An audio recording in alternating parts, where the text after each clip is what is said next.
Hello students, welcome back to the introductory session of the IELTS Listening subtest. This is Farzeen from Eduwire and I'll be assisting you in your IELTS preparation. In the previous session, I briefed you on the concept of IELTS test. In this session, we'll be covering the first subtest of IELTS exam, which is the listening subtest. So the listening subtest is considered to be the most easiest as well as the most scoreable subtest. Why is it? Because the questions are right in front of us, the audios are given to us, we just have to listen to it and figure out the answers. At least that's what the students think so. But I'm sorry to break that bubble for you. It can be the easiest if you do it strategically, but at the same time, you're highly prone to making a lot of errors here as well. So that is why proper practice is required. So if you attempt this test with improper practice and with the lack of understanding of the test pattern, you may mess up a lot. So we'll be understanding the test module today, the test structure, the question type, what does the examiner expects from us, and what are the common mistakes that we should avoid. So without any further delay, let's get into this session. So what is the listening subtest? The IELTS listening assesses a candidate's ability to understand spoken English in two contexts, real life as well as academic context. You will listen to a recorded audio, and I must mention that you will only listen to the audio once. So concentration is a prerequisite here. The recording is played only once, and you must listen carefully to locate information, understand meaning, and follow the flow of ideas. Since the answers are not directly provided to us, we are supposed to be very attentive to figure out the answers by ourselves. So that is what the listening subtest evaluates. It requires active listening from your end, not just merely listening to the audio. Now let's understand the format of the listening subtest. So the total numbers of questions that we would come across is going to be 40 this time. So all of these questions will carry 1 mark each and there'll be no negative deductions. So what students do when they miss one or the other answer, they get stuck on it. They do not proceed. That is the wrong thing to do. That will only mess up your score. So proceed further, and when you get the time, you can come back to it later and predict your answer because there is no negative deductions. Each of this question will carry 1 mark. Now let's understand the time distribution. The total time that we have is 40 minutes. However, this will vary as per the medium that we select for giving the test, as I also discussed about it in the previous session. So what are the two mediums? Just a moment. The two mediums that we have are CBT and PBT. CBT is the computer-based test, PBT is the paper-based test. When we opt for CBT, the audio will be played for 30 minutes and an additional 2 minutes will be given to us to transfer our answers as it's given here. 30 minutes audio, 2 minutes to check our answers. However, when we go for PBT, again 30 minutes will be given to the audio, and this time we would have 10 minutes to transfer our answer. Since when we're writing on a paper, it gets a little messy sometimes, so we need some time to make our answers fair. Now let's proceed to the next slide, which is the test pattern. So the listening subtest is divided into 4 sections. Each of these sections will have different types of audios in it, and we would discuss that. 4 parts containing a variety of voices and context. Difficulty increases gradually throughout the test. As we would proceed further, the difficulty bar will keep on moving upwards. So what is the first section that we have? Part 1, which is an everyday social conversation. An audio will be given to us in which 2 speakers will be conversing. How many speakers? It will always have 2 speakers. Since it's an everyday social conversation, it can be based on inquiries about local facilities. So that is usually the test pattern of the section 1. Then when we come to the part 2, we have a single speaker this time. We come across an everyday monologue. Now what is a monologue? Monologue is nothing but when a dialogue delivery system involves a single speaker, that would be counted as a monologue. We would come across 2 different types of monologues here. However, the second part will include everyday monologue. What's an everyday monologue?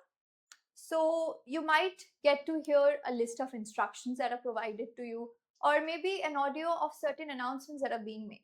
So you're supposed to have an eye for the details here, because there'll be several names, several numbers, several addresses that will be asked to you. So you're supposed to be very attentive in this one. Then we come to the part 3, which is academic discussion. Now, what's academic discussion? Since it's a discussion, as the name suggests, it obviously won't have a single person. So we can have up to 4 speakers this time. We can have 2 people, we can have 3 people, we can also have 4 speakers, but not more than that. It's an academic discussion. So let's take, for example, an audio is given to us of a lecture that is going on, and there are certain students who are cross-questioning the professor. They are clearing up their doubts. So it's a conversation. So it's a discussion amongst the university scholar as well as the students. He's clearing up their doubts. So that would be counted as an academic discussion. Moving further, we've got the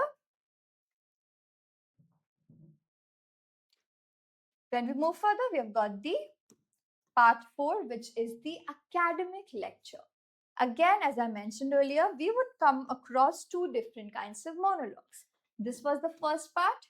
This is the second part. Again, there'll be a single speaker since it's a monologue, but this time it would be based on academic context. So what type of audios can we hear in it?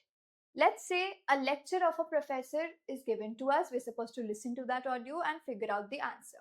Or maybe an audio of a conference that is going on is given to us. Somebody is delivering a speech and that audio is provided to us and we're supposed to figure out the answer. Since it's a monologue, again, there'll be only a single speaker. But it is based on more of the academic language. So you have to be careful about that. So these are the 4 sections that you would encounter. And again, I would like to specify the difficulty would keep on increasing with sequence. So you're supposed to keep up with that. Then comes the types of questions that we come across throughout this subtest. So we've got multiple choice questions, we've got matching questions, plan, map, diagram labeling questions, and completion questions. If you're already aware of the multiple choice questions, you've got several options, you have to select the right one. When we talk about the matching questions, there'll be certain people and certain opinions given to us and we're supposed to match them. So it's really important to us to recognize the speakers here in order to match their opinions. Then when we come to the labeling questions, these are visual based questions. So certain diagrams will be given to us and we are supposed to figure out what are the components of it. You remember back in our biology classes, we used to make diagrams and we were also required to label those diagrams. This time, we're not required to make any diagrams. The diagrams will be made available for us. However, we will be required to label them. Let's say in the diagram labeling, the internal structure of a machine is given to us. And there are several components of that machine located. We are supposed to figure out where exactly they are located. Similarly, when we talk about the plan or map labeling, a layout or a blueprint of a certain building or a certain area is given to us and there are different locations. Again, we're supposed to figure out which location is where exactly. Okay, that's all we're required to do in the labeling part. Then we come to the completion questions. Now, in all the 3 categories, the question type will remain the same, that is fill-ups. The format will change. So if you encounter fill-ups in the form of a table, that would be table completion. Fill-ups in the form of flowchart, it will be a flowchart completion. And let's say a summary is given to you, there are certain blanks in it, it's a summary completion. All of these questions test individual skills of yours. What are these skills? These formats test your ability to identify specific information, understand paraphrasing, and follow logical sequencing of ideas. So all these question types will individually analyze different skill set of yours. Now let's proceed to the next module, which is accents in the listening test. As I previously mentioned this, we are not going to get to hear any Indian accents. It's an international test that will be given. So it's very important for us to familiarize ourselves with different types of accents. It is very important to enhance our global communication skills. So what are these accents that we're supposed to know? This is British accent, American accent, Canadian accent, and even Australian accents. These are the most commonly occurring accents that you will get to hear. Exposure to multiple accents prepare you for real global communication settings. That is why it's important for us to get a hold on this accent. So sometimes some students are not that familiar with these accents and they get panic the moment they start with the test. Do not panic as soon as you start doing the questions, because this takes time. So it will take some time for you to get into the rhythm of it. But eventually, with proper practice, you are definitely going to get a hold on it. Then comes the skills that are evaluated. As I mentioned, we would come across a variety of questions, and all of these questions will determine different skill set of us. So what are the different types of skills that are evaluated? Active listening ability and concentration. So the audio that is given to you is not just noise that you can hear. We can't just hear anything. We're supposed to actively listen to it in order to figure out the answers. Then comes your ability to identify key information, details, opinions, and attitudes. So you are supposed to have an eye for the details, because there'll be certain spellings, certain names, certain addresses that you would encounter, and you're supposed to write the correct answer for them. Then we move on to the third skill, which is your comprehension and interpretation skills. As I mentioned earlier, the questions are not that straightforward. Your ability of comprehending and interpreting things is the one thing that is judged here. Then moving on to your ability to recognize paraphrasing and synonyms. Now, there might be a possibility that in the question, something else is given, and in the answer, we do not find the exact words, but we find synonyms of it. So you have to be on a lookout of that as well. You would not find the exact word, you would find the synonyms or either related words to it. Then we're moving on to the ability to follow sequence, order, and logic. This is usually judged in the flowchart completion. How well are you able to keep up with the sequence? How are you able to answer logically? Then comes the time management. Last but not the least. In fact, this is the most vital factor, because as I mentioned earlier, the audio will not play twice for you. You'll only get to hear the audio once. It is required for you to simultaneously transfer your answer, keeping in mind the time that you've been given. So these are all the skills that will be assessed in the listening subtest. Moving on to the tips and strategies that you can follow to avoid common mistakes. What are these tips? Read the questions before the audio begins to predict information. Your predicting ability should be there. Why? Because there are certain questions which are highly predictable. So the speaker will be providing you each and every instruction throughout the test. You are supposed to read the instruction that is mentioned in the worksheet as well as listen to the speaker. She'll be giving you certain time to go through the questions. In that time frame, make sure that you try to understand the questions, try to predict your answers. How can we predict our answer? Let's take, for example, a question is given to us.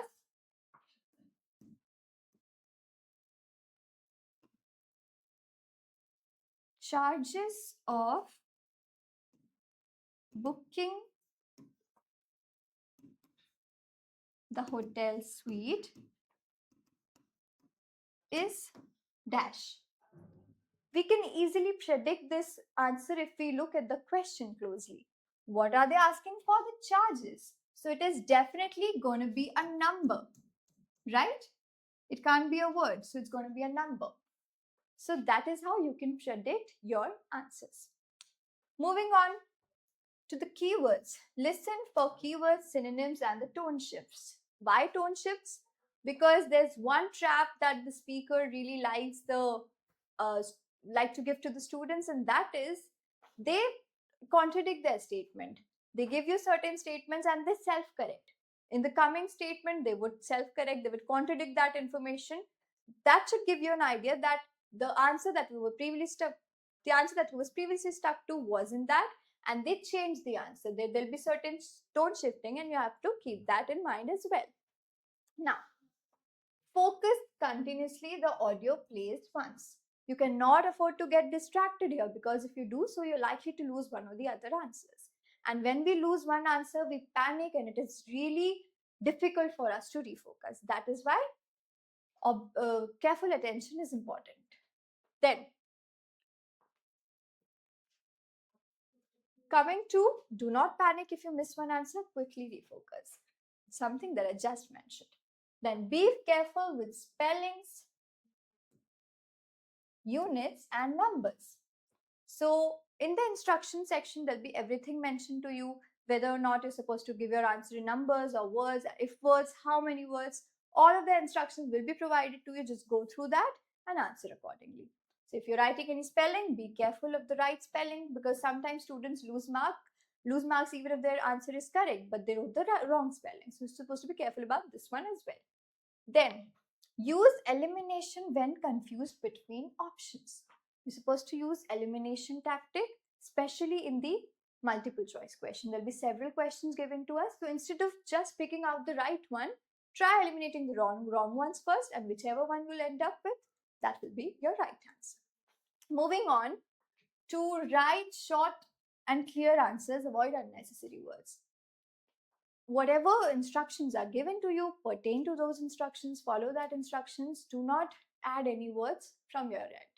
That's all the things that you're supposed to keep in mind to master the listening test. Moving further, we have got the pronunciations. So it's an international test.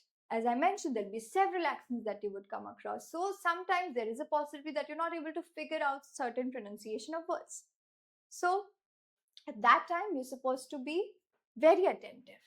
As IELTS audios include multiple accents, so letters and numbers may sound different. There are certain numbers, there are certain letters that sound a little same, a little similar. What are these numbers and letters? M, N, D, D, J, G, A, E.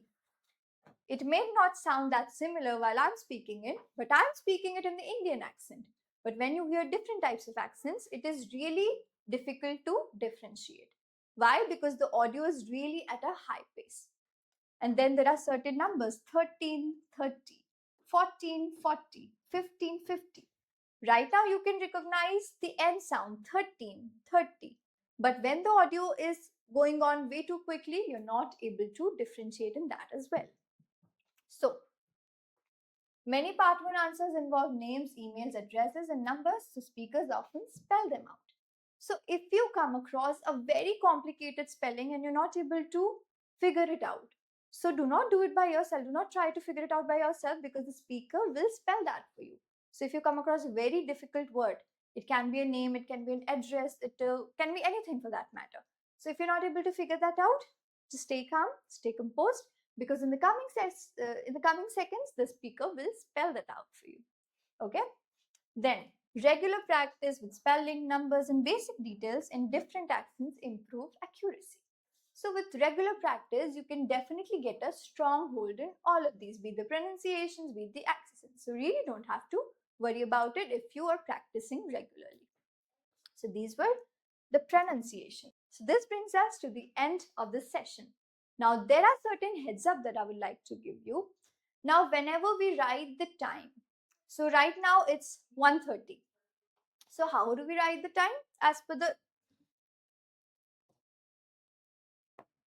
What is the most commonly way of writing the time? We would write our time in this manner, 1:30. This is obviously correct and the most widely used way of writing time. I'm not saying it's incorrect, but this is considered incorrect as per the IELTS standards. So whenever you're giving the IELTS test and you come across a time, you won't be writing it like this. Instead, the right way of writing your time would be 1:30 p.m. So you would not be using a colon. Instead of a colon, you would simply put a single dot. So these are all the things that you're supposed to keep in mind. This brings us finally to the end of this session. I hope you found this session insightful. We'll definitely continue further. And in the next session, I'll be briefing you on the first part of IELTS listening test, which is the everyday conversation. With this, I'd like to take my leave. Thank you for joining. Happy learning.